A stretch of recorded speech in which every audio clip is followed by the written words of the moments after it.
products and services. We're currently in the midst of phase 2 of our model offensive with another 20 new and revised models for release this year. 2 highly emotional vehicles are here right next to the stage, the BMW i8 Roadster and the BMW Z4 concept car.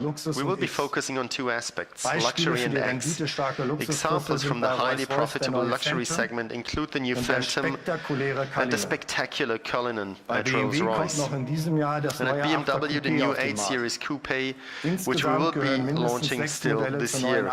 The new 8 Series range will feature at least 6 models, including the BMW M8 Grand Coupe, which showcases the new BMW design language. The